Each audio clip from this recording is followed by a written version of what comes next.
Loveline is meant for an adult audience. Loveline may contain sexually oriented content. Listener discretion is advised. Adam Carolla and Dr. Drew. Loveline, coast to coast. Hey, everybody, it's Loveline. I'm Adam Carolla. That's Dr. Drew. Phone number 1-800-LOVE-191. Dr. Drew, board-certified physician, addiction medicine specialist, and we have quite a show planned for you tonight. And I know that sounds like a lot of radio talk, but we never really do say that we have much of anything planned for the listeners, do we, Drew? We know better than to say that, because No. we never do. No. But tonight we have a great combination. Jaime Bergman is in here first from Son of the Beach. 10 o'clock, Tuesday nights, FX. Jaime, and then Alec Baldwin is coming in here later on. I believe he's from Knots Landing, and I just looked at I didn't get to the second page of his bio, but Alec or Falcon Crest, I think it was, wasn't it? I think it said Knots Landing, but we'll bring him in here in the 11 o'clock hour and see what's going on with him and his career. But Jaime, I told Drew I don't want to embarrass you, but remember I said I did Son of the Beach? Yes. I did a whole week on Son of the Beach. Yes. And this beautiful blonde Jaime Yes. was pregnant. Right. And that this has always been a stumbling block for me sexually. Right. But that it worked In her on case, Jaime. Do right. you remember that? I know, but I have no doubt you said that. Oh, you don't? I don't remember Really? you saying it. You don't remember me I remember saying you that? carrying on about her. I do remember that. About the breasts and everything? I remember you no. carrying on. I do remember you carrying on. It wasn't. It was flattering, but it was really. There's something very exciting in a primitive way about seeing a beautiful pregnant woman in a bikini. Well, thank you. Oh, Thank you very much. oh. Anderson said I said it on Stern, so I guess I forgot where it was. Sorry, Drew. Oh, you said it on Stern? Well, whatever. The point is I said it and I meant it, and I'm standing by it. That's you. my point. It's been fun. Yeah, the being pregnancy, or the yeah. having me comment on your swollen breasts. Both. Oh, really? It's nice to feel, have someone say that you look beautiful when you're pregnant, because when you're pregnant, it's like, You don't feel that way. no, not at all. Yeah. Are people... Well, the women are all over you. Are the guys kind of weird? Like, do they not know what to say? They are a little weird. Yeah, they want to help so much, though. It's adorable at work, especially, are you okay? Are you okay? And you kind of make a, flinch or something, and they're like, oh my God, are you okay? Yeah. But, it's... And the girls are always like, oh, when are you due? What are you having? Right. And it's funny because all women hate each other. Except when they're pregnant? Yeah, maybe it's That like is very maybe it's true. like you're on injured reserve for a few months, like you're not going to get into the lineup somehow, so they can be nice to you. Like That's some true. prima donna guy who hits 400 blew out his knee, so you can be cool to him in the locker room for a couple of weeks until he rehabs, and then you're back in the game again, and then it's bitch on again, right? They smile at you. Yeah, well, the Son of the Beach girls are all, they seem to get along very well because there's one of each type. So there's not a whole lot of competition. I think if you get too many blondes, too many of the flat-chested smart brunettes, or too many of the big-chested blondes, or too many of the whatever in a single show, single cast, there's going to be some fighting going on. But Son of the Beach, everyone seemed to get along pretty well. We do. It's been that way from the start, too. I love Lila to death. She plays Jamaica St. Croix. Yeah, she's great. She's great. Yeah, she was number 2 on my list, by the way. You're number 1. Is she pregnant too? Not yet. No. No, she's not. But if I get to my list, Oh, I see. I could possibly Then impregnate I her. fall into number 2. Yes. Well, Jaime, and I'll tell you, I'm looking at your bio, and I had no idea that you were a playmate in January of '99. I was. Oh, do I got work to do when I get home? Because I just had no idea. All So right. you can see a before and after. Yeah, and then after. Yeah. All right, so Son of the Beach, I had a great time doing. I think it's a great show. You were great, by the way. You yeah, were great. Don't do it. Don't. No, I wasn't that good. I wasn't that good. I wasn't really prepared.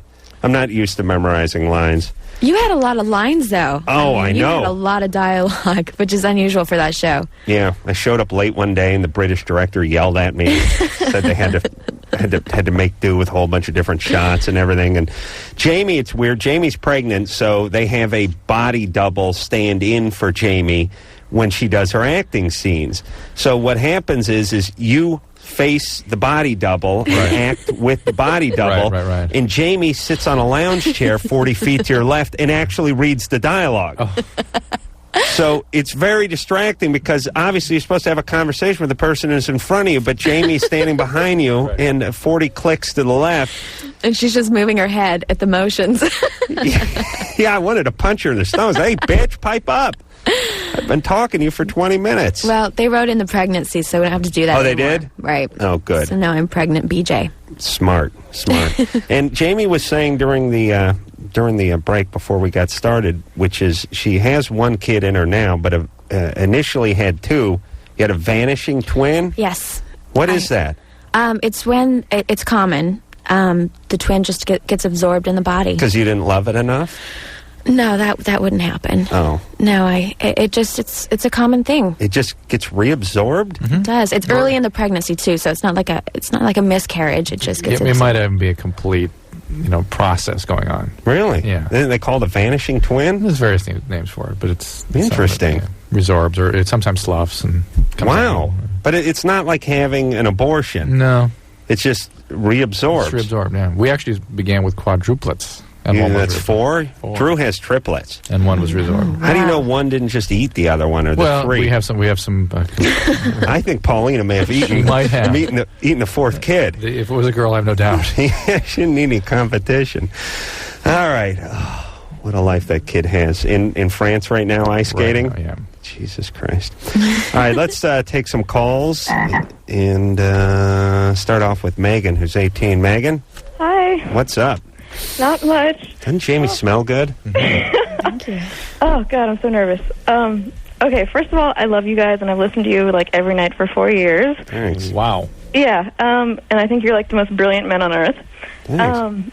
And Drew, I think you're the sexiest, and I'd love to marry you. But Oh, my goodness. Ow! Megan. sorry, I just think you're so cute. But anyways, I was listening to I'm in Baltimore, so I get the show the night after you do it. Mm-hmm. So I was listening to your show last night, and you got a caller from a transsexual guy named Tommy. A girl going to guy. Yeah. Right, yeah, FTM. Which And, is very, very rare. Adam has declared. To Adam, It yes. is, yeah. And I just, this is literally the only thing I've ever heard come out of Adam's mouth that I disagree with. But you basically said that he needed to be fixed, and I just wanted to know what your guys' view on transsexuals was. You mean emotionally fixed? Well, obviously this person has to be going through a lot of crap, but I didn't know if you meant that they had to be changed or Yeah. Well, listen, here's my views on transsexuals. Mm-hmm. I think there's no greater definition of crazy than wanting to have your genitalia removed and swapped out with some other genitalia that probably doesn't work. Think about that it this well. way, Megan. And now, just for sake of argument, I'm not taking a position on this yet. But Right. what if you said my arm is troubling me? Right. It has to be removed, or else Yeah. I can't. My hand is possessed. I can't Right. stop scratching my balls in public. It needs to be removed. No, Would you? you're right. I've heard of that, and those people are nuts. And I know totally those agree people with are you. nuts, but we hear people say, well, it's a woman trapped inside a man's body, and everyone goes, oh, I wasn't aware of that. Oh, I see. A woman was reabsorbed inside a man's body, and I see. I thought the person was crazy or had issues, but now there's a woman trapped in there, so she must be released. This is crazy. This is the definition of crazy. See, okay, I agree with you on the whole, chopping off your appendages thing. That's nuts. And literally, there are people out there that just want to cut off their penis just because, and those people are crazy. Mm-hmm. But then, I've dated an FTM guy for 5 years. That's slow down with that. Female to male. Yes. How? So you dated a what began as a female Well, and yeah. is now a male. Well, he's only 18, too, so he just basically dresses and goes by a male name. Right, but he has a vagina, right? Yes. Which, by the way, is going to be the name of my new children's book. He has a vagina. He has a vagina. Lovely. Yeah. He's bisexual. So you're dating a woman essentially wears flannel. yeah, you're sort of the- wearing a cross-dresser. I was up until 2 months ago, but yes. And so, doesn't that make you a lesbian? No, because Hold on, this is going to be Gotta good. diagram this. Wait a minute. I want to know why this doesn't make you a lesbian. Because she calls herself Steve. That's why you're not a lesbian? no, Adam. Because? Because I wasn't attracted to her as a girl. It's like every single person that knows this person literally just thinks of her as a guy. It's just sort of like, oh, like whatever her name was is just a guy. It just like happened to be that way. So you would not be interested. Well, when you had sex, how did that work? What'd you do? Well, dildo. Oh, really? Yeah. It was strap-on variety? No. See, that was the problem with the relationship. I didn't want to get into the whole thing, but... Yeah, but you had to know that. You had to know that was coming. Well, he never talked about it with me, so... Never talked about what? Never talked about any of this. And it what? What about when he got his period once a month? Did that... Wasn't mentioned. Okay, I see. And he borrowed like a tampon or pad from you that wasn't distracting at Well, all? we didn't live together. So I see. Okay. I'm only 18. Wow. Okay. Want to probe what's up with her? No. No. What? But there's something going on with you, right? Well, see, yeah, I mean, I've been going through... I didn't know really what I was when I was in the relationship, like lesbian or what. Yeah. And now that I was outside of the relationship, I still didn't know what I was. So You're a lesbian. I've been doing like a lot of thinking lately, and I'm just basically attracted to people that, like women that want to look like and live as guys, or like really feminine, or not really feminine, like just really sensitive guys. Okay. All right. Mm. Okay. I don't know. I guess I'm just weird that way. I don't know. Okay. Yeah. Okay. Well, are you in therapy or anything? Are you trying to sort this puzzle of a life out for yourself? Well, yeah, I have a psychiatrist, and I talk to the school counselor and everything. All right. All right. Okay. Well, good. You figure it out. Hey, good times there, Megan. I just have problems with you, like, calling these people, like, crazy, 'cause Yeah, they're not. I know. But that's coming from someone who's crazy who dated one of them. I'm not crazy. Like, obviously these people have problems because, I mean, obviously if you are thinking of yourself as another way and society is, like, saying, no, you're not that, like, you're going to have some problems. But it's not because you want to be that. It's just that's how you are. It has nothing to do with, like... All right, I've heard enough. Look, that's to me crazy. You would, Jamie, you'd never want to become a man, would you? No, I love being a woman. Yeah, you should. You should really, really enjoy it. Drew, you all right with I your always feel genitalia? spun by it. Yes, I'm fine with it. But those kinds of conversations, my head just starts spinning every time. It's hard to keep track of because what they do is they start calling him she, or in her case, she started calling she he all the time, but it's not a he, it's a she. It's a mess. It is the very definition of insanity to me, to want to have your genitalia one removed. of the things that people do that are still operating on a primitive level is they evoke all kinds of funny feelings in everyone else. And that's immediately what happens to me when I start talking to someone like that. I'm spun emotionally. I just don't know where I am. But she didn't look at herself as a lesbian, really, did she? No, she didn't. No. All right, Drew doesn't know where he is. Wayne? Yes. You're 17? Uh-huh. You are the youngest person named Wayne in North America. The second closest is 41. All right. Well, my question is, all right, when I'm masturbating, I can get a hard-on, but it's... Wait, really Jamie's having a contraction. Relax here. You feeling something? Huh? No, I'm fine. She doesn't appreciate that kind of language in front of her fetus. All right, so when you're masturbating, what happens? All right, when I'm masturbating, I can get a hard-on. Hold on, let me right. My girlfriend, it's extremely hard to get a hard-on. Difficult. Yes. And how long have you been with your girlfriend? I've been with her about a year and a half. And how many times have you tried to be with her? Having intercourse? 2-3 times a week. You've attempted it and can't do it. I mean, we have, but it's like really, really hard, or sometimes I won't even get it up. Just use the word difficult. It's I'm still trying to recover from the lesbian male-female thing. Are you on any medication? No. Do you do drugs? No, I haven't done drugs in like months. What drugs were you doing? I did weed but like that was like maybe once a month thing. All right. Do you have any medical problems?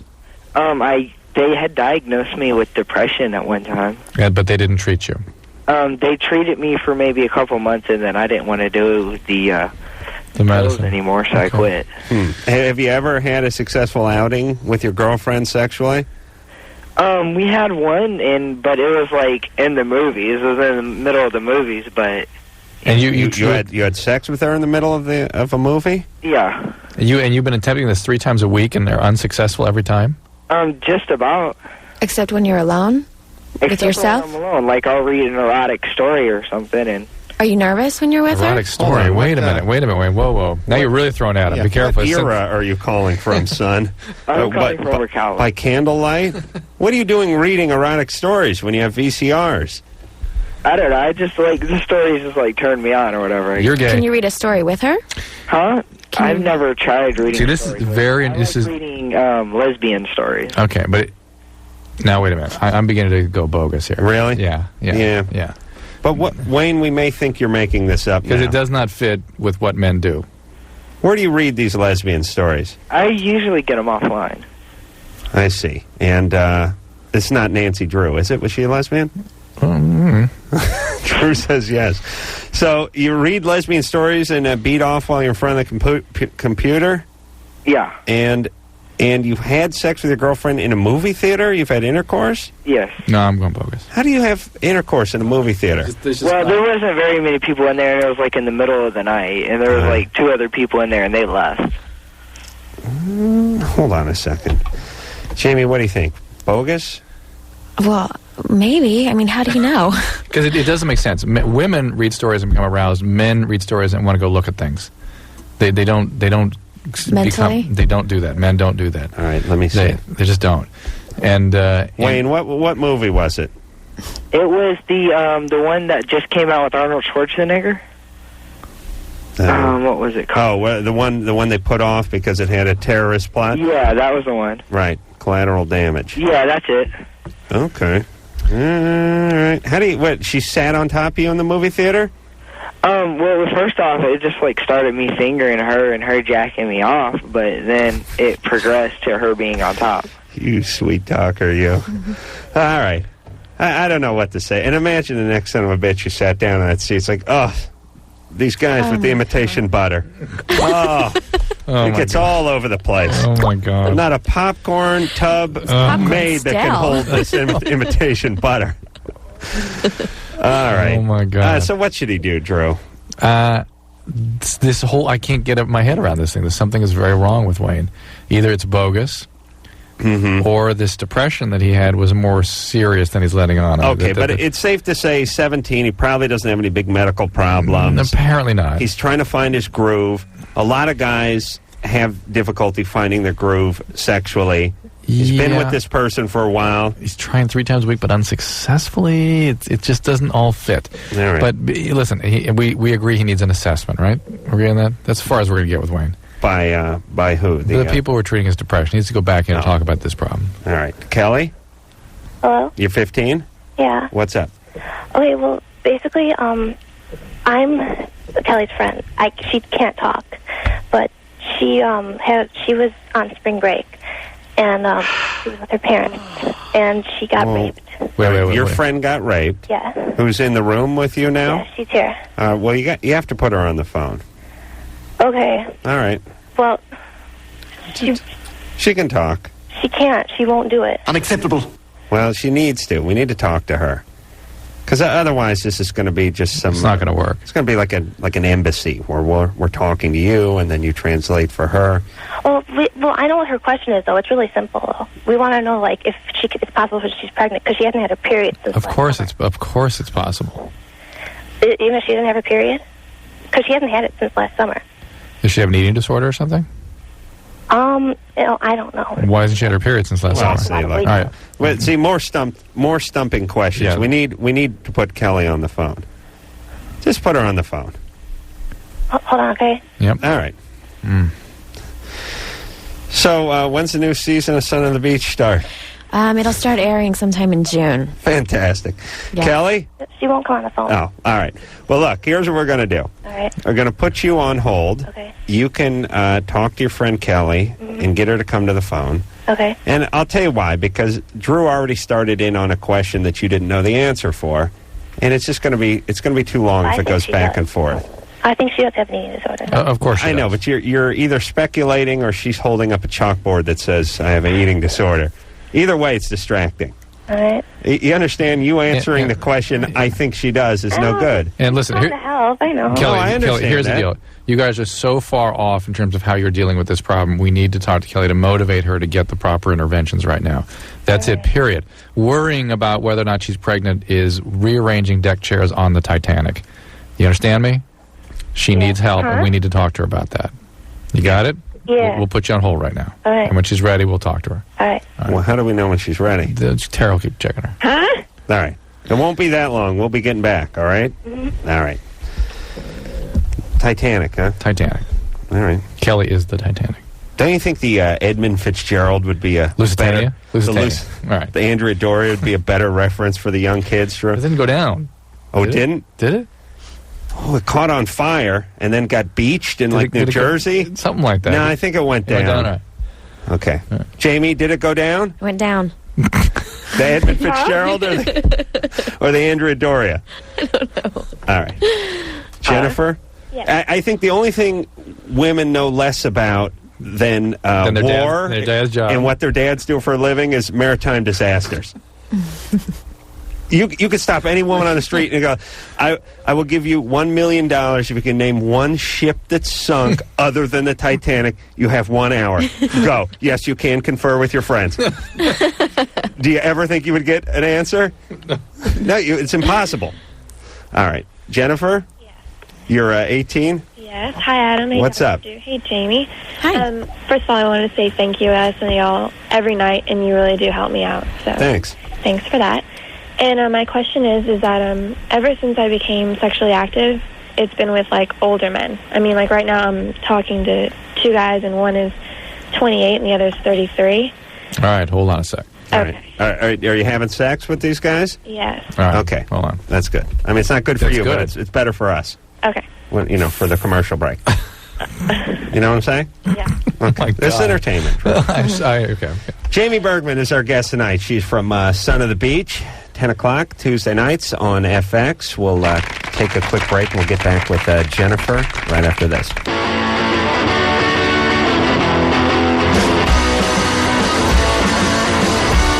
Hey, everybody. Back with more Loveline. I'm Adam Carolla. That is Dr. Drew. Phone number 1-800-LOVE-191. Jamie Bergman from Son of the Beach. The beautiful, beautiful blonde is on our show tonight. Son of the Beach, Tuesday nights on FX, 10 o'clock. Alec Baldwin is coming in here in the next hour, and we'll talk to him and look forward to that then. And until then, we can get back to the phones. Now, Jennifer is 18. She's dating guys in their early 30s. Late 20s. Now, Jennifer, when you started this habit, how old were you? Actually, I was, like, 17, And how old were the oldest guys then? 33. I just turned 18 in February. Do you ever date guys your own age? No, that's the thing. I mean, I've tried to... I'm just not attracted. I mean, All I right. guess it's just... Now, listen. Hold on a second. Let's let Jamie answer this one. Do you think? Hey, what would you say to a woman 17, 18 dating a guy 10, 15 years her age? What would I say, or what do I think? What do you- What I both. think is, I mean, I think older men are more attractive to girls. But think about, here's my concern, is here you have a guy... Drew, you ever got the right answer out of somebody you try to get the right answer out No, of?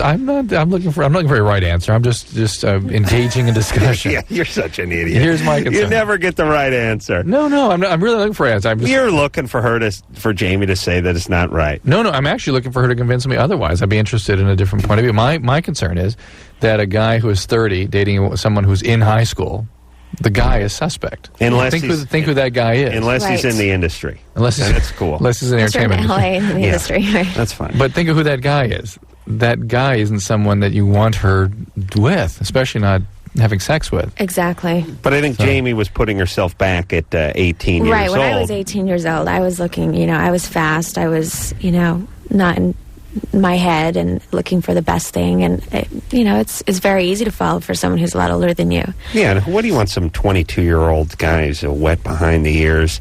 He's driving some beat-up Mazda pickup truck. Yeah, and it depends on how she grew up. I mean, I grew up very fast. I'm pretty mature for my age.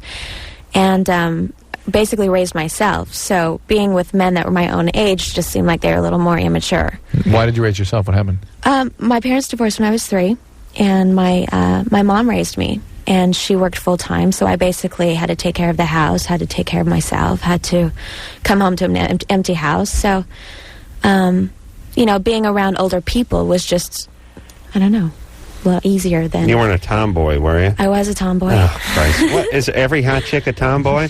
That's law of nature, evidently. We're proving it here. We had horses. I had to take care of horses, clean the stalls, do man chores. So, I don't know, maybe, are you in that same situation? Oh, that's actually exactly. I think that's what the problem is. I mean, it's just that I've always had older friends, and I've always hung out with older people. And same with me. And people my age just... All right, maybe you should be seeing a guy in his 40s. I mean, maybe you should move up a few years. I'm starting to think 33 is too young. Do you have did you learn any lessons that she needs to watch out for, having been in the same place? Can you impart some wisdom on her? I think the lesson learned to me was just missing out.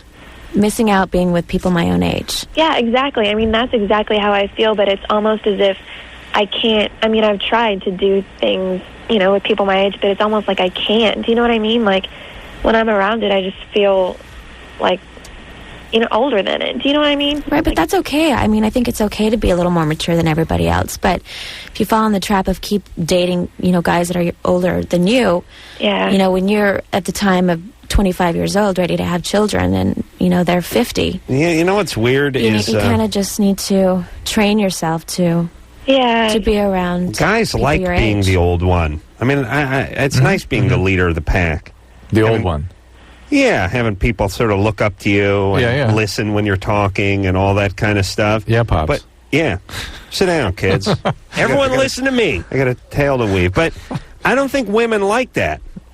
Well, women would rather be younger and have an older person than be the older one and be around the younger people. I think that's changing these days, but yeah. All right. Hey, Jennifer? Yeah. Look, I worry about these guys, too. I don't trust any 33-year-old guy who's dipping into high school. So I was just going to say, do you think their intentions are bad then? I mean, no, they're just idiots. Unless they're in the industry, like I said. I don't trust these guys. It's hard for imagine that they could truly be empathic of your needs. How could they be concerned with anything except a physical relationship with you? I don't think they look at her as a human person, being. Right? Yeah, it's they an look object. at her as a hot 18-year-old. Exactly. Come here and give me a hug. Yeah. I'm sorry. Did I make that sound bad? By the way, I didn't mean it to be pejorative. I meant that was a good thing. Right. Yeah. It is a good thing. Yeah, you look at her as a subhuman. Well, not subhuman, non-human. There's a difference. Eddie? Yeah? You're 15? Yeah. What's up? Yeah, when I ejaculate, I get cramps in my stomach. Ejaculate? Yeah. Yeah, and it hurts a lot. Every time? Yeah. And you're alone, right? Yeah. How often are you doing this? Well, that's the thing. I have to do it before I go to bed, or else I can't go to sleep. But you have cramps in your abdomen. How do you go to sleep when you're in pain? Well, I still can get one off. It just hurts. Yeah. Is that an answer? Yeah, he can do it. It's just it's intestinal fortitude. That's what guys have when it comes to beating off. They don't have it for yard work. They have it for beating off. Does it feel kind of like you were kicked in the nuts? Yeah. Yeah. That can be a lot of different things, actually. Are you on any medication? Mm-mm. Sometimes it's just something as simple as a spasm of the muscles down there. This pubococcygeus muscle can spasm and cause pain. But my concern is it can be other things as well. So you need to get a physical and have a doctor look at you and tell him or her about this. Oh, he's going to tell her about his beat off? She would be a doctor just as much as he would be. No. Eddie, unless she's Indian. Oh, no. There's good women, female Indian doctors are good, but I wouldn't trust a white female doctor. Why? Don't trust them. I see. Don't. Okay. Have you watched soap operas, Drew? Do you know what these doctors do? What do they do? Oh, they have sex with everybody. Everybody. They're conniving. They're thieving. I mean, have you seen the way they're portrayed? Come on. It's true. Do you watch soaps? No. Well, then you would know. You're too busy with your work to stay home and watch soaps. But you know how evil doctors are, Drew. That's why I've never trusted you. I figured it was something. Eddie? Yeah. Maybe you should change your position and venue. Why don't you beat off in the shower? I've tried that, and it's... Why don't you lay off it for a good 4 or 5 days? Just do it.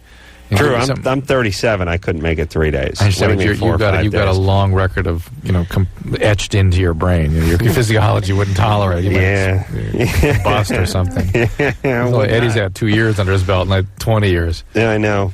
But the beauty of me is I keep evolving, I keep changing, even with the masturbation. Oh yeah, new situations, new techniques. Well, are you telling us something? Okay. I'm all ears. Jamie, you may want to hear about that. I've implemented the whack bib just over the last few years. Your very own. Well, it's different. I mean, it can be anything. No, I didn't have one custom made. I see. Like my initials and a bullseye on lobster on it or something. Yeah, put the strap around my neck. I clip it on there and walk around the house with it. No, I just mean I was never a guy who did the bib setup. Do you know what I'm saying? Because you did it to a tube sock. No, I didn't do it into a tube sock. How dare you? How dare you, Drew? I understood that was your technique. I'm sorry. No. Well, you're always talking about your socks that you could break. Well, I'm just saying that I was told by a roommate many years ago to use the bib, and I made fun of him. I see. And now I've seen. I'm just saying I'm still evolving. That's all I'm saying. Got it. Listen, Eddie, my opinion is you do need to check out, because there actually can be serious things that can cause this, even though sometimes it's nothing, sometimes it is serious. Unless you've been examined, no one can know for sure. All right. James? Yeah. 27? Yes, sir. Your girlfriend says she wants to break up, but calls every day? Yeah, it's kind of weird, man. We've been together for 2 years. We moved up here together, decided to start a new life together. We were engaged. Get here a week later, she decides that she doesn't want to be with me anymore and all this, but she still calls me all the time and talks to me all the time and all this and comes by. And why did she decide she didn't want to be with you? I'm really not sure. She just said she just changed. I don't know. One day she wants to have a family. She wants to get married and all that. The next day she says she has so many things she wants to do before she settles down. Is she's alone in Denver in a new town, right? Yeah. You're the only person she knows. Well, no, actually, yeah, we're the only two people we only know each other. I know. Wait a minute, as opposed to the only two people. Loveline, reenactment. So, you're alone, you've come to Denver, and you're the only two people you know. No, well, actually, no. We're the only two people who know each other. Yeah. Imagine the stimulating conversation that goes on with those two. Oh, yeah. Jesus Christ. They better have satellite, or it's going to be long, long nights in front of that TV. James? Yeah. All right, so she's contacted you. You're sort of a life preserver there for her. She's alone, and she's freaked out, and understandably so. And you didn't do anything. You didn't get caught cheating or anything like that. No. In fact, she did more of me than I did on her. You know what? I get that strange... She's chaotic? I get that strange alcoholism thing here. Is she drinking or doing drugs or something?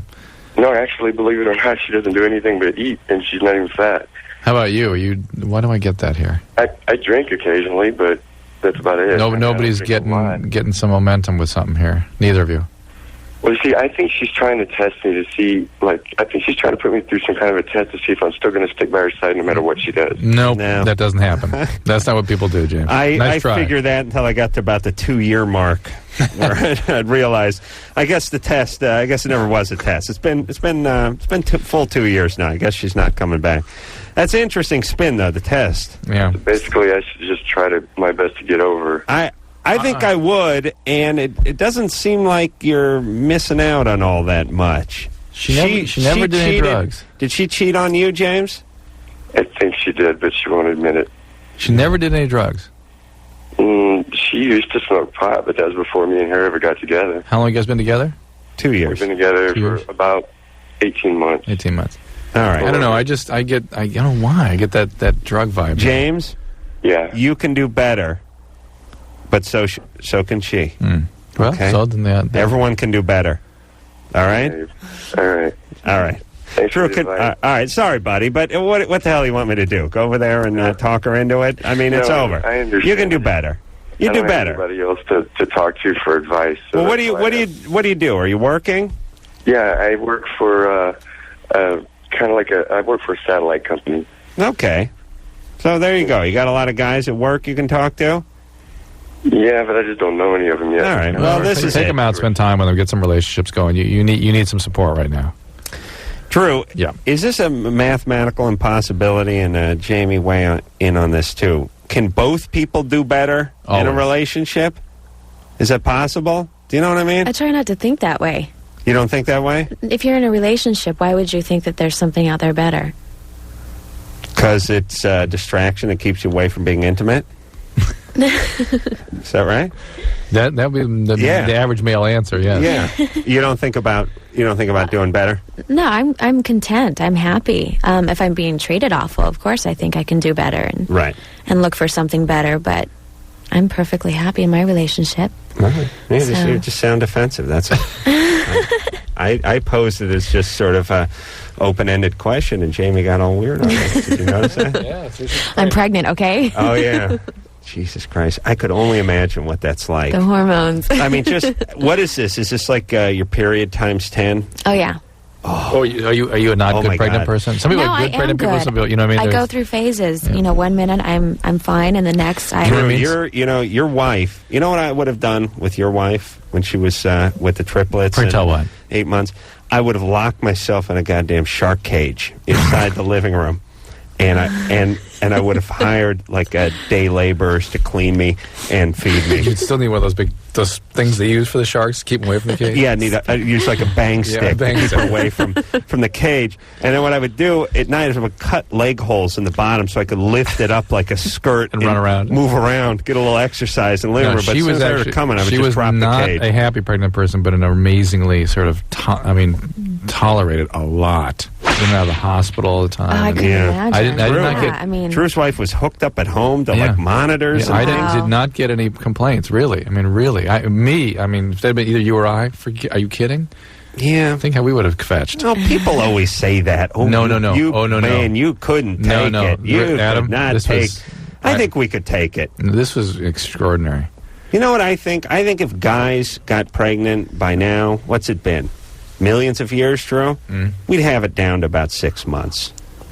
We would have shaved this 9-month thing way down. We've gotten it over with and So moved on. are you? So you Don't know, you some think, women are Drew? good, really good pregnant women. They're super happy. They've never been felt better, and some are like miserable, never felt worse. like I said, You're I in go between? through... I'm You're in in between? between. Yeah. But I'm aware when I'm not feeling good. So I'll tell my husband, okay, you just need to walk away right now. Really? You let him leave? Right. What Or does- I'll leave because, good. you know, it's... Yeah, I understand that it's a pregnancy and my hormones are changing. And, Right. you know, and it's very difficult to work on Sun of the Beach next to Lila and Amy, who are in bikinis and tip-top shape, and I'm pregnant, and, you know, my Yeah, but you thighs really... are growing. Let me say this, That's the and tough I mean part. this with all the respect in the world. You looked great. And those Thank breasts of yours were so swollen. It was great. Drew, you know the difference between big breasts remember you and talking swollen about that. breasts? Yes, I remember you talking about that. Swollen breasts are better than big Yes, breasts. I see. It's like you packed more into it than should have been there. You understand? Now you listen to the sound of my voice and you'll snap out of it. Now, okay, there we go. Who is number one? Yeah, that's Minka. All right, we'll take a little break. Jaime Bergman is here from, Son of the Beach. We'll be right back.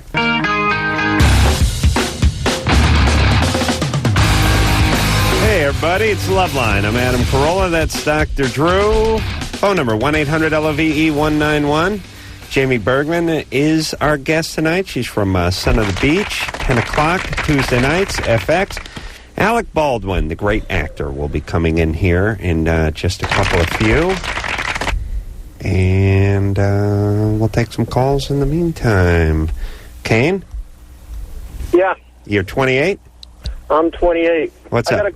got a question for Dr. Drew. Mm-hmm. Can you explain to me the difference between hepatitis B and hepatitis C They're and the different ways they're transmitted? they're two entirely different viruses. They just happen to infect the liver. Okay, Both of them do? both of them do. B. What's that? From what I understand, one of them can be transmitted through saliva, Well, B is much more contagious than C. C is essentially, just think of it as being virtually the same as HIV. Okay? Isn't that what they're saying Pamela Anderson has right now? Yes, C. C is a common thing. I've been talking about it for years. We see it mostly in drug users. It is probably sexually transmissible, just like HIV. It has a high probability of going on to cirrhosis and even possibly liver cancer. It does have some treatments that are fairly effective, and people should be on those treatments if they have hepatitis C. So is hepatitis B and hepatitis C aren't alike at all, other than the fact that they both attack the liver? One's a DNA virus, one's an RNA virus. Yeah, they're very, very different. And even the chronic liver diseases that each cause, C causes the inflammation of the liver from chronic production of hepatitis C virus. B causes an immune reaction that triggers the immune system to come in and attack the liver. And so it responds to immune suppressive medication. So why do they call them both hepatitis? Hepatitis just means hepatitis means inflammation of the liver. That's all it means. That's it? That's all it means. But is it transmitted through saliva, hepatitis B? A is transmitted through saliva. B is still a blood-borne, but highly, highly, highly contagious. B is highly contagious. Yes. And C, and what about A? Is there an A? A is the oral fecal for your enjoyment. Oh, and true. It is highly contagious, yes. No more ass darting? There is no chronic A. Oh, thank goodness for that. No more ass darting. No, Adam. And there's a shot you can get for hepatitis B, isn't there? Oh, yes, and for A. And for A. Yeah, and we should all have those. Yeah, we all should, except for I've been working next to Drew for a goddamn 7 years. I haven't gotten one yet. You want them? It's a series. They're both a series. We go through this dance. I'll order every for you. 6 It's months. probably costs about every 6 months. It's saying, "Oh, you want them?" When I say I want them, you go, "You want them?" Okay. It'd be about $500 for the series, I bet you. Really? Of both, yeah, I bet you. Screw it. Bet you. Well, that's what I said last time. My liver's worth like $350. You pansy. 500. That's a new liver. I'll check into the price. I'll check into the prices. Please. 500. Your insurance might pay for it, though. Yeah. It seems to me worth your while. I could certainly write it off. Could I not? But you're going to get C anyway from shooting all that heroin. So what the hell? I smoke heroin. I don't shoot it. All right. Please, you get caught with a couple of track marks, and it's like, oh, you're a junkie all of a sudden. Caitlin? Yes. I was completely sober on the set of Son of the Beach, yes? Really? How many takes did we do with you? Wait a minute. Hold a second. He came back and said he was a genius, and he complained about the fact that the day before he'd been told to get there at 9 o'clock, and things didn't heat up until about 11, so goddamn it, he was going to get there at 11 the next day. Of course, that was an hour late. Right, and then they yelled at me for being late. Where's Adam? Did he know his lines? Did somebody have to hold up a card over your body double's head behind him? Yeah, why don't you guys use cue cards? Everyone's so grandiose in TV. Oh, we're too good for cue cards. Cue cards are fine. I use them all the time. Yeah. I use them in real life, too. You should have just asked. Date I could have held it over bad. on my little chair. Yeah, you could have. Yeah. Instead of that because I was sitting down, chick who wasn't talking. It was supposed to be you. Just moving her head like she was talking. Yeah, I had a whole bunch of stuff to say, and I didn't memorize any of it. It was pressure packed, Drew, but I really came through. See, Caitlin, yes. You're 14. Mm-hmm. Tom Shales called my appearance a triumph. Oh, really? Your favorite man? Yeah, favorite buddy. Big fat homo, Tom Shales. All right, Caitlin, what's up? My sister. I think like her boyfriend are like having sex or doing oral something while I'm home, and I'm really uncomfortable with it. Have you told her? No, I don't know how to tell her. I'm kind of nervous. Do you have any other siblings? Yes, 2 older brothers, but they moved out and stuff. Well, could you talk to them? This is her sister? Yeah. Who's doing stuff with her boyfriend? Yeah. Well, how old is his sister? 17. Oh. You just don't like that they're doing it at all, or that they're doing it near you in their house? I'm home. While you're home, and your parents are not home when they're doing this. Right? They're either like asleep or they're not home. I think it's mostly when they're not home. Can you discuss this with your older brothers? Do you have that kind of relationship with them? One of my brothers, I'm not sure if I could talk. Well, what are they? They up on the upper bunk while you're trying to sleep, or are they in another room? My dad's a totally different room, but I'll be like, who cares? Yeah, I don't know. I'd stay out of this one. Okay. I mean, is it that big a deal? Is it that disturbing to you? Just like, I don't know. I just feel weird. Yeah, I can understand. Weird in that your sister's being intimate at too young an age, or just No, like I don't know, just like it's a little disrespectful to you. Yeah. Yeah, it's a little bit. Well, what Jamie, what would you tell her? What would you have her do? I feel the same way. I mean, I would feel uncomfortable too, but I mean, it's what are you gonna do? Right. What do you want to? Should we? Can you go out when they're around? Can you go somewhere? Knowing that anyone was in the other room doing it would be uncomfortable. Yeah. Uh-huh. You know, it's weird when you're young. It's like, oh, someone's getting it on in the next room. I can't sleep. And now I'd pay someone to get it on in the next room. You know what I mean? You know what I mean, right? Wouldn't you? Sure, Adam. Sure. No, you wouldn't like that. No. Jesus, I'd be into that. I know you wouldn't. I know. Caitlin, are you a virgin? Yeah. And you're not having any boyfriends? No. Okay. All right. Well, why don't you have a talk with your sister and just ask her to, I don't know, maybe be a little more respectful. But she's 17. She's got a boyfriend. She goes to her room and they screw around. You're in your room. Can't you just play a CD and kind of call the night? Do you like the guy? He's okay. Are you jealous? No. Okay. No, it's just a weird, uncomfortable thing. It's one of those things. I don't know how weird that is. Listen, it's all right. All right. We're not saying she's got to make a big change. It's not a disastrous situation. It's whatever. Just, we're validating her feelings, and not much to be done. Yeah. Okay. All right. That's it. Jaime Bergman, you're out of here, baby. I'm out of here. Thanks. Making room for Alec Baldwin's hairy ass. I hate to see you leave, but I am looking forward to seeing Alec as well. So, Son of the Beach, 10 o'clock Tuesday nights, FX. Thanks a lot, Jamie. Thank you. And we'll be right back.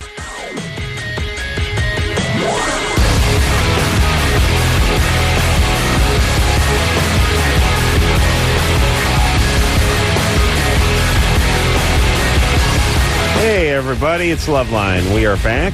Jaime Bergman is heading out to wherever Jaime Bergman hails from, and Alec Baldwin has joined us in the studio. The king of all Baldwins. Alec is here.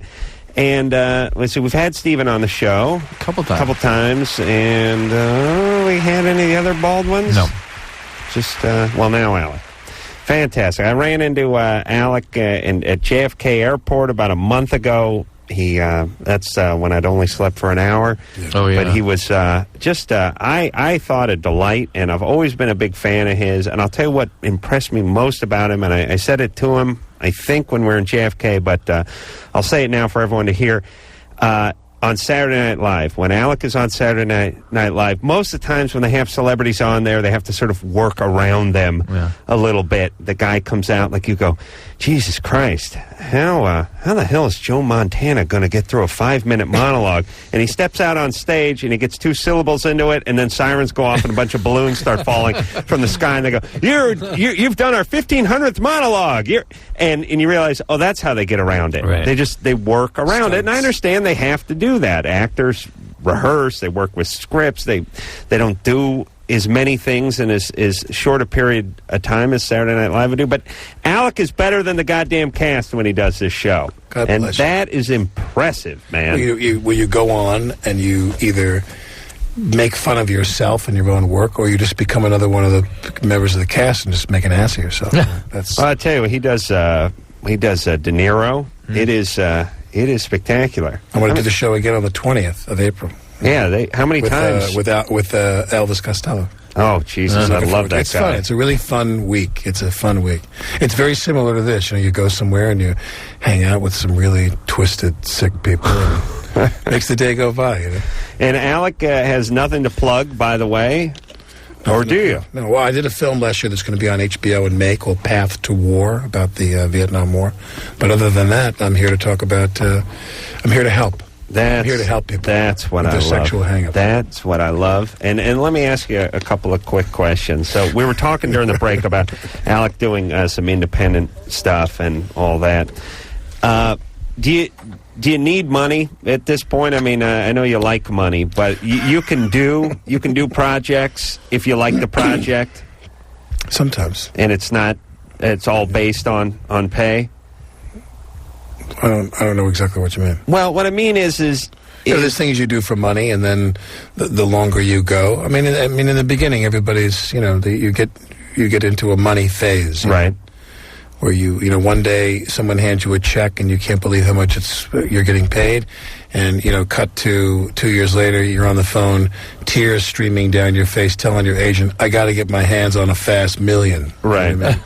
Right. So it all just kind of ebbs and flows. Adam, it sounds like then you. you settle out of that. Sounds like you, Adam. Christ. How dare I you, heard Joe. Adam saying that at the airport the other day. Oh, my I'm God. an artist. The tears How streaming dare down you. his face and everything. Yeah. That's just because I couldn't get a Bloody Mary. I'll tell you, let me say this about New York, by the way. Everyone talks about New York and how great it is and how this is a party town and how L.A.'s not a poser town. And they say, the bars don't close until 4 a.m. in New York and you can drink until 4 a.m. and this is great. And they have a valid point, but what they don't tell you is you can't start drinking again until noon. You go to the airport at JFK, you think you're going to get yourself a highball in the lounge at 11 o'clock? No, you're cut that's off. The domestic. Oh, is that domestic? If you go to the international terminal, they're just lighting it up all day. Oh, really? Oh, yeah. I got to get in there. That's where you go. You got to fly for the international terminal. All right, even if I'm going back to LA. They're pouring Merlot on their cornflakes over there, man. I got to get over there. All right, so anyway, tickled pink to see Alec Baldwin here tonight. This is an interesting piece of historical data. You interviewed Al Pacino for your NYU thesis paper. Yes. How interesting. Yeah. Is that where you got your graduate degree at NYU? I didn't finish with my class in 1980, and I went and worked. And then in 93, I went back independent study to finish, and the project I had to do independent study was to interview Pacino about his acting technique. Interesting. Yeah, And it was amazing. Pacino was Pacino back then. I mean, he'd done his Dog Day Afternoons and his what is it, Arthur? What the hell? Serpico. Yeah, he'd done his stuff. So was he hard to get? No, I mean, most of those guys, they don't, they're pretty reticent. They don't want, the most tedious thing is to talk about acting, which is why you look at Jim Lipton's show Inside the Actor's Studio, and he gets these people to come on and talk about it. He's found a formula to make people feel comfortable about it, but to talk about acting, you find those interviews, the overwhelming portion of them are kind of anecdotal, to talk about your technique. And I tried to interview Al about acting, not just anecdotal about his technique. About I said to him, what's going through your mind when you're standing there with Richard Cox in Cruisin', and he's going down on you in Riverside Park, and you're shooting that scene at 3 o'clock in the morning. Like, what's your method technique? Yeah, and his name is Dick Cox, essentially going down on you. What did he say? Man. He said, I'm thinking about how cold it is, and I'm freezing my ass off here by the Hudson River, and I want to go home. He said, I think about what other people think about. It's not like I'm sitting here going, oh, I'm a French fry. Oh, I'm a piece of arugula. He's doing some acting exercise. Well, I made some pretty courageous choices playing the counselor on Son of the Beach that I'll get into with Alec. My during goodness, the break. Yes, of course. Yeah, John, swollen. John, you're 31. Oh yeah. Yeah. Alec, you got kids, right? I have a daughter, yes. Well, and I know Drew's got children, right? All right. Yeah. And I don't know who would possibly reproduce with Adam, but... Yeah. Okay. Well. My question is, anal sex during pregnancy, is it safe? Ooh, is that something... Walter Raleigh yes, is calling there he is. in. Is that Who said chivalry was dead? Is that something you and your wife were into before the pregnancy? Yeah. Yeah. All right. Well, there you go. It's like, once a month, every 6 weeks or so. It wasn't just real consistent, but yeah, every once in a while. Sexual stimulation in general can get into some trouble in the third trimester if she's sort of threatening. But if it's a normal pregnancy, it shouldn't be a big deal. No. Be sure, though, I'll tell you what, vaginitis can cause risk to the pregnancy. So you got to make sure that none of that material gets exposed to her vagina. You know what I'm saying? Yeah, you don't do the back to front thing. You don't go back to front. You don't drag anything by that area because, again, that can put the pregnancy at risk. How about just on a cosmic level, sodomizing a woman who's 6 months pregnant? Carrying your child. Doesn't that carry some bad karma with it? Doesn't that make it to your real? You know what I mean? When you're defending defending your life. Yes. Yeah. John, how far along is she? She's not quite three months yet. All right, so you're still sort of early on here. It's all right. Yeah. You're not a police officer, right? No. Yeah. All right there, John. Good times. Yeah, thank you. All right. She's going to give birth to a cider jug or a banjo anyway. It's not going to be an actual human being. A corn husk. Yeah, so it's a little out of tune. All right, let's talk to Meredith, who's 20. Meredith? Hi. What's up? Well, first I want to make a comment on something I heard you say earlier tonight, and the USS Alabama and the USS Arizona. All right. What did you say? I was talking about the... Oh, 2 maritime disasters? Yeah. It took her 45 minutes to look that up on a computer. No, it took me 45 minutes to get through on the phone. All right. Her dad in the Navy? Somebody must have been in the Navy, because those are both Navy ships. No, just paid attention in school. All right. All right. But my question is about my boyfriend. He has, I want to say, almost like a third testicle, but not really. Well, this is where her fund of knowledge begins to break down, okay? I'm sorry? And then go on. It's in the sack with the other two? Yeah, and it's been there for about 6 months, and why hasn't he had this checked out? He's missed 2 doctor's appointments because of work and stuff. And I was just wondering if you knew offhand what it could be. Yeah, there's a lot of possibilities, Meredith. It's something really serious. It could be. If it feels hard and sort of rock-like, it can be cancer. It could be a hernia. It could be a cystocele, spermatocele, varicocele. There's all kinds of things that can get going in there, and some of which are harmless, some of which can affect fertility, and some of which are very serious. Yeah. They're all sort of funny, though. Yeah. Initially, at least. Yeah. The third ball scenario is always a funny one. I think that's kind of odd, though. Like, a guy gets a third ball, and right away he's thinking, hey, it's a third ball. Like, their mind doesn't say, oh, it's cancer, or it's varicocele. They're going, wow, lucky me. Cool. You know? Yeah. Right. It's an opportunity. It's like if someone crapped in their change purse, they'd feel the weight and go, there must be more change Yeah, I'm in the money. there. Yeah. We're going to the arcade. So, Meredith, take him on in, okay? He's got to get this checked out. Okay. All right? All right, thank you. All right. Good news about testicular cancer, even if that's what it is. That is highly, highly curable. It is. Curable. Is that one of the ones that's better than what? That's one of the best ones. It is. Really? Yeah. What's the worst one? They add the solid tumors, adeno, lung, pancreas, pretty much any brain tumor. But they would make such a big deal with, like, Lance Armstrong and... but if men's brains are in their penises, then it's the same thing, right? Well, the testicular cancer... The third ball is brain cancer. Interestingly, this testicular cancer makes for the brain right away. It descends right up. Yes, absolutely. It's a pipeline. Yeah, it is a pipeline. Probably just hitches a ride with yeah, testicular cancer, it's a miserable chemo and stuff, but it's completely curable. What cancers are they making a lot of progress on? Prostate? All of them except the solids. I mean, it's like 90% of cancers are really quite treatable. What do you mean, except the solids? This is the adenocarcinomas. Again, lung, pancreas, colon. The thing about colon that's such a disaster is that you can get it before it converts to a cancer by doing regular colonoscopies. And there's no reason for anyone to have colon cancer in this country. How old should you typically be before they start shoving that hose up your... 50, but I've already had one. And I'm only 43, so... Oh, you've had the colonoscopy? The big snake up there and everything? Yeah. Did they knock you out? Oh, yeah. They give you a pelvic? Yeah. Yeah? They give you an epidural? No, just asleep. Twilight. So they put you down and then hit you with the snake? Yeah. Wow. Yeah. Are you sure you just didn't get some GHB and got raped outside a club? How do you know you got snaked? Maybe they just charge you for it. They don't even do it. I remember when you wake up, do you feel kind of... I woke up and I actually looked for a little while what they were looking at. So you were twilighted, but you still had the video thing going. I remember still looking. You were stoned, but not so stoned you couldn't watch a little tube ski there. Little tube of tube, yes. Exactly. Alec, you ever had that? I never got snaked, no.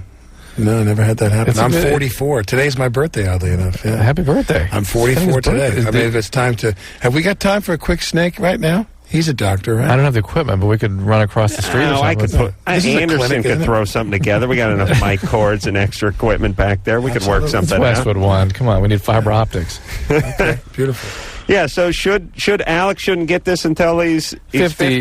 Did you have a smoking tobacco history? You like cigars? Cigars I smoke every now and then. I'm vegetarian. I don't eat any red meat. I don't drink alcohol. So, I don't take any drugs. So 50 cancer in the family? Yeah. Colon? No, my dad had lymphoma. He died when he was 55. So I should get snaked, huh? No, colon. I mean, you should be thinking about it. Well, why not just get snaked now, though? Have you been snaked, Adam? No, I've been. How old are you? I've been probed. How old are you? I'm 37. I had a guy. You've been darted, right? I've been darted by a middle-aged Jewish guy with a very pointy finger, like E.T.'s finger. He put up my ass, and as he was putting it up my ass, he he felt compelled to say, well, you've had this before. And I was thinking, nope, no, I haven't. But I'm not going to let him know he broke my behind. So just let him get up there and have a good time. Drew, you do have to say something as the finger's going in, do you not? No. Etiquette-wise? Even if it's clearing your throat or something, anything, so there's just not an uncomfortable No, you know silence. what? I actually describe what I'm feeling to them. Oh, you do? Let them know the prostate's good, no masses, everything's fine. Why do all the women help in a urologist's office make those jokes like that all the time? Yeah. When I went to a urologist, I did to get a sperm count, and the woman handed me the cup, and she went, "Do you want some help?" You know what I mean? Why do they feel that's because necessary? you're Alec Baldwin. I don't think anybody else gets that. I don't think anyone else gets those. Lovely. Someone said that to me. I was taken aback. That's bizarre. That's a bizarre statement. I thought, wow, I could have sued them, and there's the extra million you were crying about. In my bag. Yeah, but isn't it? It's an uncomfortable situation, so people try to cut the tension by I think that's what it was, adding a little levity. No, I did. I wanted to snake her right there on the spot. I beg your pardon. I did the conceiving in the cup thing too. Isn't that a lovely experience when they I handed wanted that to get cup? counted. Well, he didn't conceive in a cup. No, same procedure. Same procedure. You got to produce. Yeah, I did that too. Oh, I produced what? into a cup. When? It was last year in the Man Show. Me and Jimmy had a competition. See who could produce the fastest and see who had the highest sperm count. Well, I thought you knew Jimmy's sperm count because it was floating around in that shower when you were up in Seattle. Oh, I listened to the show the other day. Could I sue him for that? That was the most. I thought I almost had a car accident on the Long Island Expressway when you were telling that story.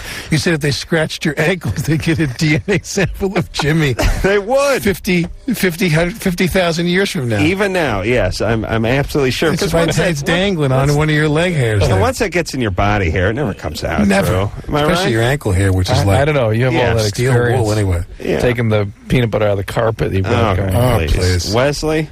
Yeah. You're 21. What's up? I was calling. I had a sexual question for Dr. Drew there. Mm-hmm. Me and my girlfriend, we have sex on a regular basis, but whenever we try to do doggy style, she constantly feels like she has to go to the bathroom.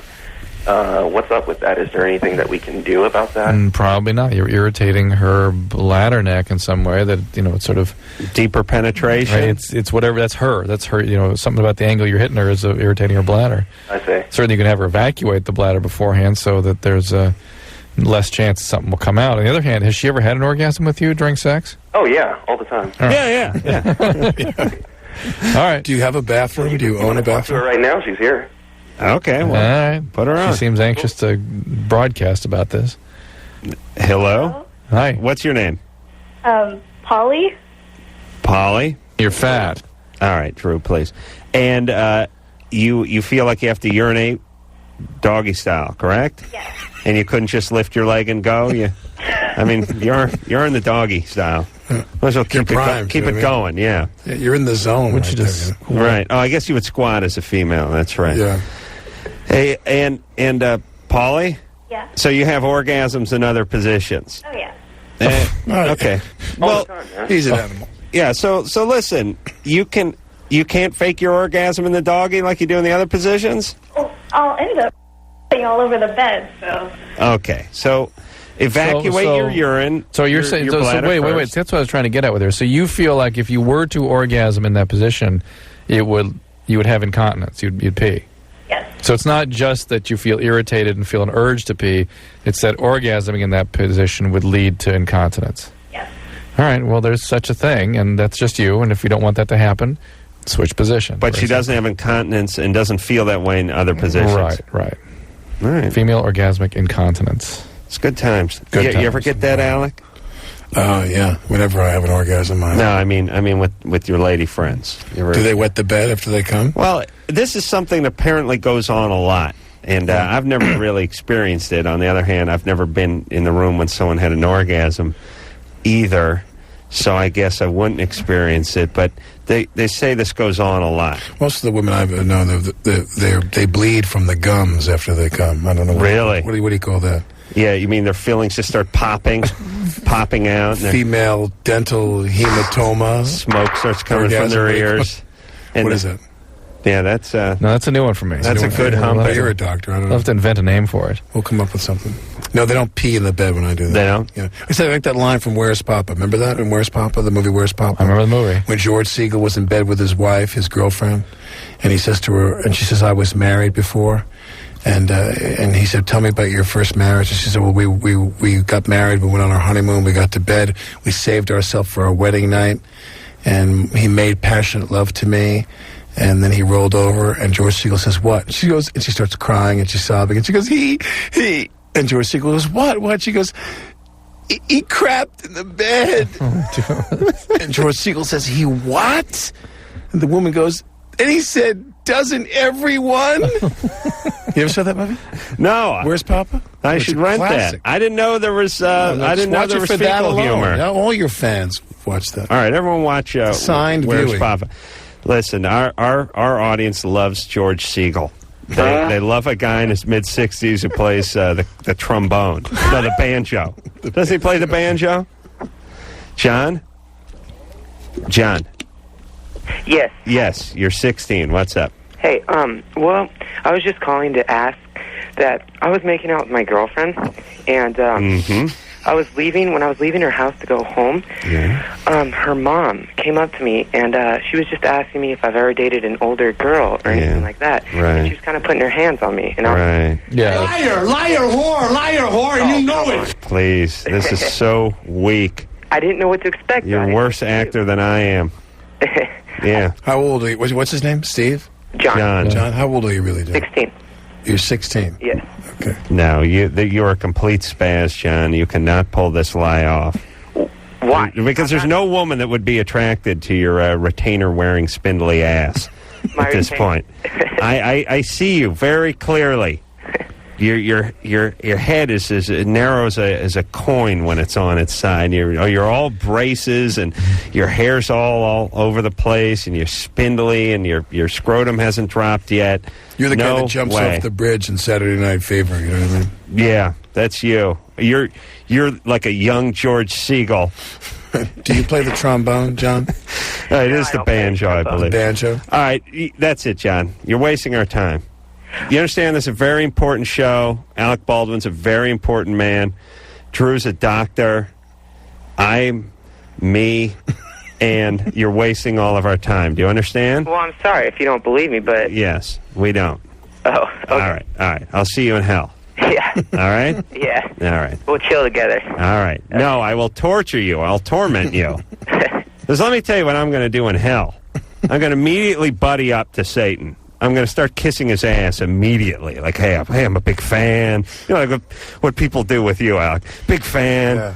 Love your work. Loved your work. And well, there was that movie where Bob De Niro played you, and then one where Bill Cosby played you. But the point is I love your work. I'm a big fan. And look, let's get to work here. This is a big job. You're a busy man. You're going to need a guy to look after the place. And I would then torment the people in there. Sort of like, you know, even in prison, there's guys that are in good with the guards, in good with the warden. They get some extra cigarettes and things like that. Yeah. That's going to be me in hell. Yeah, you're like Vic Morrow in hell. Yeah, I'm gonna kiss up. Who like sucks up to the screws. I'm gonna suck up. Yeah. And I'm gonna win Satan over, and I'm gonna lull him to sleep, and that's when I make my break. And what's the break?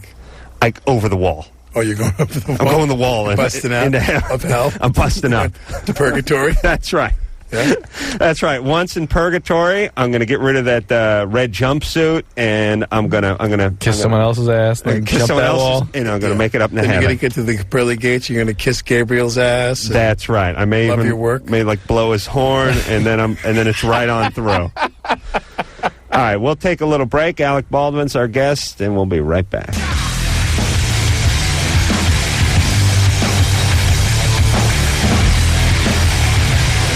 Hey, everybody, Loveline. I'm Adam Carolla. That's Dr. Drew. Alec Baldwin has been kind enough to join us in the studio tonight, and we are thrilled to have him. I, like I said, ran into him at an airport, and he wanted to come on the show, and here he is with nothing to plug. God bless him. Megan? Yes. You're 25? Uh-huh. What's up? I was actually calling to comment on the previous caller who had mentioned that she felt like she was going to urinate when she was having sex from behind. Mm-hmm.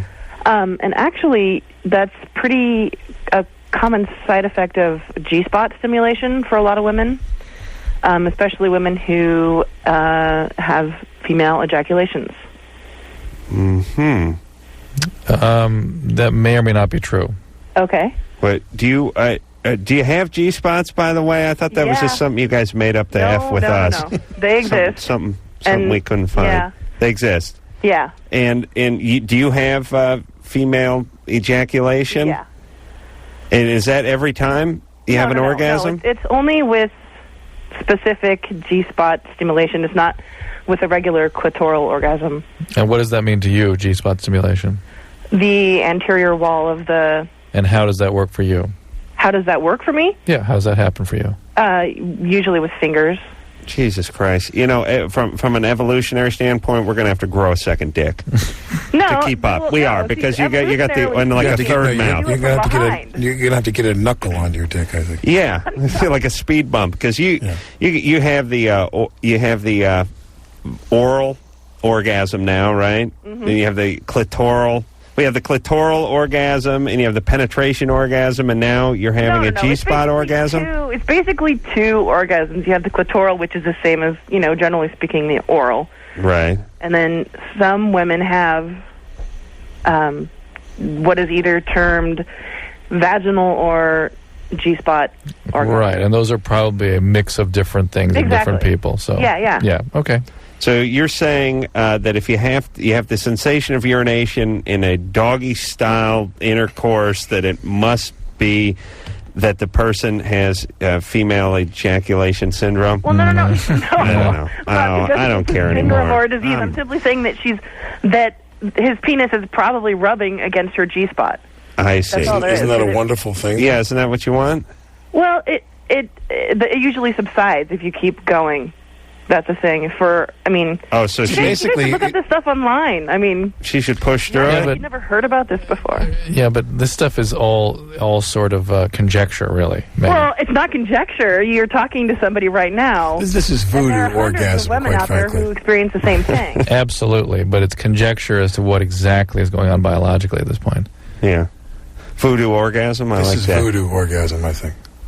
But basically, she said it's oral stimulation for the one, and the other was with your finger. So the Johnson just doesn't fit in at all. There, it doesn't come in at all, right?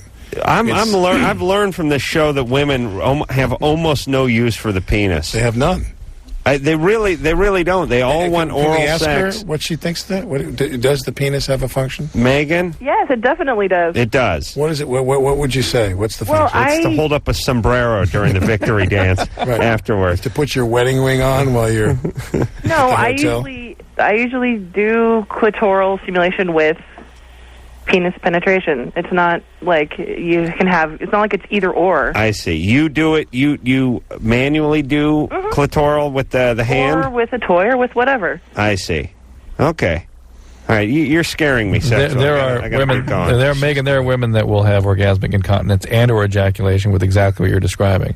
So the G-spot thing may or may not be a part of it. So. Orgasmic incontinence. I love that. Yeah. It's something that I think a guy would like initially, but then soon grow tired of in a long relationship. What kind of incontinence do you have? Do you have incontinence? Orgasmic. No, I have incontinence. I have dream incontinence where I dream I'm taking a leak. About tell him your story. He has never heard this one. You haven't told the story in a long time about when you were at your girlfriend's house and you had that lovely dream about the... I wet my girlfriend's bed many years ago while I was sleeping with her.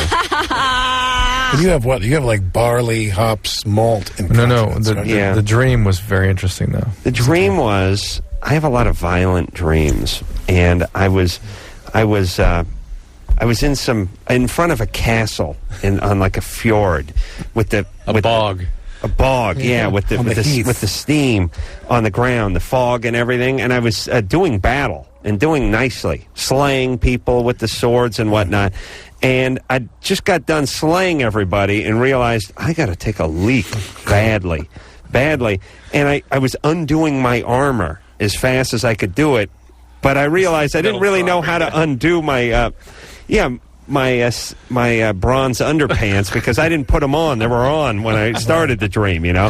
So I started to get them out, and I just remember dropping those bronze underpants and just leaking on the side of the castle, like looking up, thinking, "This is the end of a good day." You know, I killed a bunch of Huns, and now I'm taking a leak on the castle. And then I looked up and I was looking at that cottage cheese acoustic ceiling, and I thought that's an interesting sky above the castle. And then I thought, wait a minute, I'm not standing at all. I'm horizontal. And then I said, oh Christ, I'm my girlfriend. That's not a minotaur. That's my girlfriend. Right. So I woke up, and the thing that's funny about, and you guys should do this just as a psychological experiment, it's hard to maintain your masculinity and be in a pool of your own urine at the same time. I reverted to like a 4.5-year-old. I was like, and it's tough when you got to wake them up and tell them. Your girlfriend. So it's like, yeah, hey baby, I made messy. You know, like I made pee-pee. I was immediately like 4. And she's like, huh? And she immediately snapped in that, get up. And I couldn't do anything. I was like, I stood, and she flipped things and pulled stuff off and flipped stuff around. So you have Nordic fantasy incontinence. Yes. Medieval. Yes, fantasy, medieval incontinence. And so the really worst part is we were only together for another 4 months, but she would always... It'd be 4:30 in the afternoon. I'd be drinking a beer. She's like, "Are you sure it's a good idea?" Yeah. All right, come on, please. She's talking about your ass right now. What are you talking about? Yeah, that was old Stephanie. Yeah, it was good times. Yeah, broke my heart, that bitch, Drew. Broke my heart. Oh, you want to talk to Matt over here? Sure, Matt. And I've done it. I've done it 15 times since then. And Drew, you think that's a problem? Do you not? Yeah, wedding I put that in the problem category. Once, twice a year? Sure, I put that in. See, I think that's healthy. So you agree to disagree? Yes. Matt? Yeah. You're 15? Yeah. What's up? I was down in Mexico, and they got these prescription drugs. They have them here, too, I think, called Somas or Somacid. Mm-hmm. And if you take 3, it's like a muscle relaxant. Yeah. And if you take 3 or 4 of them, it's like being drunk but better, and you start hallucinating a little bit. Mm-hmm. And I just want to know, what can I do to you? Can it mess you up? And yeah, they can be highly addictive. It's actually converted by your body into something that used to be called Miltowns, meprobamate. And when you get addicted to this stuff, which happens pretty easily, and I've treated a number of these now, it is hell to get off this drug. It's one of the worst detoxes you can possibly go through. One of them. And don't mess with this. And it's a severe sedative. You can overdose on it pretty easily. But and Matt, just in general, at 15, trying to get out of your mind high is probably not a great sign. Where do you live, Matt? Phoenix. You live in Phoenix. So you go over the border and you go into Mexico and you just walk into the pharmacy and grab these things? Yeah, they got every 5 feet down the street. You just go in there and be like Somas, and then they sell you for 10 cents a pill. I mean, they got a world championship baseball club there in Phoenix, man. Can't you just get in the bleachers and have a couple of beers and 15 unwind? You know? All right, 1 beer. All right. Well, you sound like you're 40, quite frankly. Your voice, or is that do you have soma laryngitis or whatever it is? Are you loaded right now? Are you loaded, man? No. No. Dude. Hey, Matt. He smokes a little pot, that's why it sounds like that. Matt, here's what I just want to tell you truthfully. I grew up in North Hollywood with a lot of guys who did a lot of stuff, and it's just basically... most of them are alive now, and most of them are sober now. But from age 15 or 16 to age 28, your life is completely gone. Right. You just get high, you spend a lot of money, you get no education, you move nowhere, you have a lot of relationships that are screwed up, a lot of family relationships that are screwed up. And then somewhere as you get around 30 and you stop producing so much testosterone and you've screwed up and got 100 DUIs and, spent too many nights in jail and stuff, eventually you go, all right, this is enough, I'm tired of this. And you dust yourself off, and then you begin what you should have began when you were 17, except for you're 31. Bingo. So Bingo. Why bother with that whole dance, Matt? It's a toy you play with, and the sooner you put it down, the better. All right, Matt. All right, thank you. There you go. Knock it off, please. All right. All right. Let's talk to Eric, who's 29. Eric? Oh, yeah. I have a question for the doctor. All right. For Dr. Drew, I have like sort of an embarrassing problem. Like when I'm aroused, I get like a lot of pre-cum. Got a leaky gasket. Yeah, very leaky, and it's kind of like I'm kind of self-conscious about that. I was wondering, do you know if there's any like medications or any herbs that would reduce? No, definitely not. You might be able to. About just stuffing some kitty litter down that urethra to soak it up How would before you you get it leave the down house. there? I could get it down there. Yeah, I know, with your dart. But again, snake it. Well, you just load it like you're loading a musket. You know, you get the horn of litter, and you just stuff it down the urethra. Get that Davy Crockett kind of powder bag. You know, right. Keep your powder dry. Yeah. Eric, no, there really is no good way. You might want to do the Kegel exercises, some muscular contraction that might help it, but probably this is just you. So, Eric. Yeah? If you were, like, let's say, making out with a young lady for a period of time, and then you went home, there'd be a big spot in your underpants? Yeah, there would be. And it's kind of sticky. Yeah, okay, buddy. We got that part. Yikes. Okay. Sticky, you're saying? Yeah. Okay. Get that down. And do you have a girlfriend? Not really, not right now. But don't you think if you had a girlfriend, you could kind of work this out? Well, kind of in the past, I've had, it's like I've had partners that didn't want to go down on me because they didn't like the taste of pre-cum. So it can be a kind of a problem, you know. It can interfere with my sex life. Are you gay or straight? I'm actually bi. Yeah. Okay. Well, the guys weren't into it either? Well, some of them yes, some of them no, but like I say, it can create problems because, you know, some people don't like, you know. You know, Eric's... Hang on a second, Eric. Hang on a second. Yeah. Eric is the equivalent in a male of the little girl voice. I mean, imagine, how old did he say he was? Well, I know he's 29 because I'm looking at the thing, but he sounds like he's 12, 14 and a half. Yeah. Like he's wearing a wind-up beanie or something and has a slingshot hanging out of his back pocket covered with pre-cum. Eric? Yeah? What happened to you? Anything? Were you molested? No. What turned you into the voice that we hear today? Anything? You really? Yeah. What nationality are you? Hispanic. Do you own a ranch in Ojai? No. No trauma in your history. No trauma? Yeah. Not really. What does not really mean? Well, what kind of trauma are you talking about? Well, like violence in the home. Yeah, anyone beat on you or molest you or anything? Not really. What does not really mean? I'd say no. I kicked ass a few times when I was in junior high and stuff. So I see, but your dad never raised a hand to you? No, definitely not. Nor a priest. No priest, nothing. When did you lose your virginity? Well, I kind of grew up in a rural area, so I don't know what you mean by virginity. If you're talking about Bill Clinton's definition, I didn't lose it until I was in my 20s. But if you're talking about just getting a blowjob, then I might have got one when I was like 15, 16. So depends on your definition of sex. Yeah, Eric.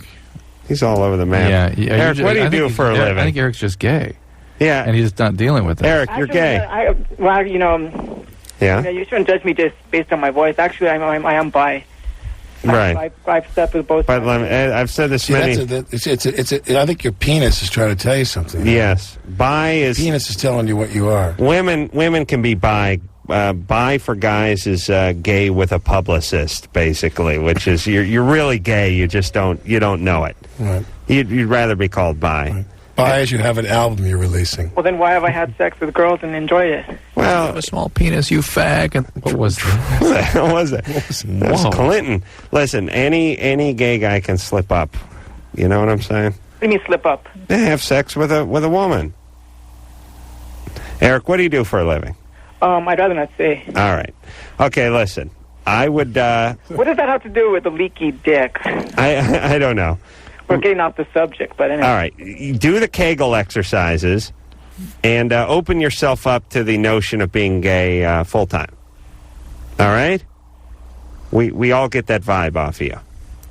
And who knows? Maybe you'll even get Alec Baldwin. And especially just all the intellectual defensiveness that you... trying to dangle a carrot out in front of me, see? All that defense is... Intellectualizing is not real.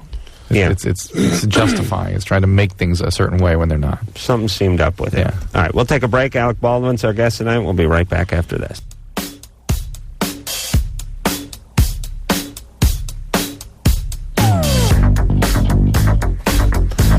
Hey, everybody. I'm Adam Carolla. That's Dr. Drew. Sorry the show had to interrupt us. Alec was up on the mountain delivering the sermon in here, and I was enjoying it. And Drew, you know I like to be the one who's talking all the time. I've never seen Adam shut up and listen. Alec, I want to thank you. Really? Yeah. Well, I'm going to back off now for the remaining moments of the program. Let Adam have a jam set from here. No, I appreciated it. I was really... I'll tell you, Alec Baldwin, not only a fine actor, but so much to say. And a people, theoretician. Yeah, and people always want to know about you and your politics and politics GW, and that right? kind of stuff. And study political science. Yeah, I mean that's the school I to do graduated it. from NYU. Do you have those aspirations politically? You know, I used to, but not anymore. Not the way things are today. I just think it's really scary. It's another thing. I mean, on both sides. I mean, I'm as repulsed by, John Corzine buying a Senate seat in New Jersey as I am by, the way Clinton was dealt dirty in the impeachment thing. There's no one to look up to. I mean, in that world, I think one thing people crave eternally is someone to look up to. This is interesting, but it's the same thing you were just talking about in your film business too. Same flattening of quality. Yeah. Oh, it's dreadful. It's the Bronze Age right now. It's the age of mediocrity right now. Yeah. Well, does anyone?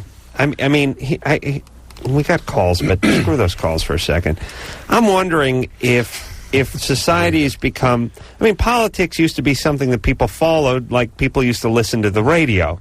And now there's so much going on, and there's so much distraction that I think people are like, look, as long as the Nintendo works and the satellite dish works and there's gas for my car, I'm staying out of it. Well, I don't even know who's... Louis Lapham, who writes for Harper's, he's the editor of Harper's Magazine. He wrote a wonderful book of essays called Hotel America. And he said that the basic mindset of the American public today, the majority of Americans, is that they're like guests in a hotel. And their attitude toward the government in general is like that of a hotel guest. And they just think, if you keep bringing the ice and the fresh towels, I'm fine. I really don't care what you do. I don't care what your political affiliation is. Just keep the ice and the fresh towels coming and I'm cool. Yeah, and everyone seems to have a fairly short memory for guys who F up royally a couple of years back when it comes time to re-election. Like Gary Condit, that was a big story. And you wonder, was it a big story in order to demonize a Democratic candidate and help even throw the numbers game into more tumult in the Congress, because they're always counting those seats in the House, you know what I mean? And they're going to bring down one Democrat. It's only like a 9-seat margin, you know what I mean? So if they can topple this guy in California. And the question becomes, when you look at the media now, what did happen to Chandra Levy? Where is she? They don't care. Dropped, gone. Right. Now that Condit's out of office, this woman just doesn't even exist, this young woman that was, presumably killed. Yeah, that's the point. And it's telling in a way. How could he be a Democrat with that haircut, though, by the way? He had such a Republican look to him that Condit did. He didn't have a Democratic vibe. I'll tell you, I'm for forced sterilization of minorities and other things like that. They're what some people deem controversial, but I'll tell you, when I hear who's the mayor up there, who's doing that work up in, is that Tom Hayden up there? Who's up in San Francisco now doing his thing? Jerry Brown. Jerry Brown. I'm all right with that guy. Yeah, Drew hates. What's he doing now? Well, I just mean I want someone to get up there and just be real and just have a real conversation and just stir it up and stop acting like you're reading from a teleprompter. I'd like to have one human being just stand up there and sound like he didn't have anything to prepare and he wasn't choosing his words too carefully and just sort of be a human being. Well, Nader tried to do that. Oh, maybe it was. Maybe I didn't support Nader, and there's a lot of things I didn't like about Nader. But the one thing you can't take away from him, I thought when Nader said that there was no distinction between the Republican and Democratic candidate, that was a very, very mean-spirited and destructive thing to say, and an untruthful thing to say. But nonetheless, you can't take away from Nader that when he gets rolling, I mean, he's like Chomsky. You know what I mean? When he gets rolling, he's got a lot to say about the corporatization of America and so forth. He's right on the money. Yeah. I like him because he got that crappy Cortina car off the road. Corvair. The Corvair, yeah. Speaking of penises. Yeah. Brian, 19. Hello? Hey, Brian. You got a question for Alec? Yeah, I was at the movies the other day, and I was watching the previews for Some of All Fears, where Ben Affleck's playing Jack Ryan, the role that Alec started. It doesn't seem to be up to the same quality as you portrayed, so I was wondering if you'd be willing to play that role again, or like, what's the deal with that? Are you talking about From Red October? Yeah. I think I would probably get offered that role again. I would sooner grow a third testicle than I would get offered that role again. You know, it's just I'm too old for that now. Well, the new Bucks, you'd probably be perfect. I think Ben is going to be really good in that film. I did Pearl Harbor with Ben, and I love Ben. He was a lot of fun to work with, and I think he's got a great quality for that role, and I think actually he's more the right age for the role than what's his name that was playing the role in the previous few films. I mean, the Jack Ryan character should really be more 40 than 60. Yeah. And so I think Ben is going to be great. I think he's going to be fabulous. Yeah. I love Ben. He's a lovely guy. He's a lot of fun.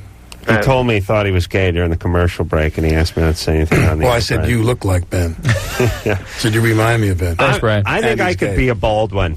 I think the Baldwins have a nice mixture. There's already an Adam Baldwin. Is there an Adam change Baldwin? Your name. Your name should be Guy Baldwin. Guy Baldwin. Yeah. I should just start calling myself Guy Baldwin, see if I can get laid. Yeah. Yeah, I have members of my family that change their name to Baldwin, and it's not their name. Like, I have a cousin. Oh, really? Who went for the Baldwin? His last name was like, Testaverde or something. It was like Italian, and he changed it because he thinks it's going to help him. And I'm thinking, that's not even going to get you a bleacher seat at Shea. What are you talking about? He wants to be an actor, so yeah, he thinks it's like he missed the train. Oh boy. Speaking of penises, all right, we have to take ourselves a little break. Me and my new Baldwin brother are going to have ourselves a little conversation about what's wrong with life. Drew, you're going to hang out? I'll with listen. Us? Yes. We'll be right After I back pee. after this. Well, that's it, everybody. Another fantabulous Loveline show safely in the ground. I want to thank Jaime Bergman for coming in here from Son of the Beach, 10 o'clock Tuesday nights FX, and Alec Baldwin from Knots Landing. Thank you. NBC, I believe, 10 o'clock. I'm not sure when it's on. Check your local listings, everyone. Our extreme pleasure to have Alec Baldwin on the show. He was a delight, and you're welcome back anytime. My pleasure. So, until next time, this is Adam Carolla for Dr. Drew saying, mahalo. He crapped in the bed. This has been Loveline. The opinions expressed on this show are not necessarily those of the staff, management, sponsors, or this station. The producer for Loveline is Ann Wilkins Ingalls. Loveline is a presentation of Westwood One Entertainment.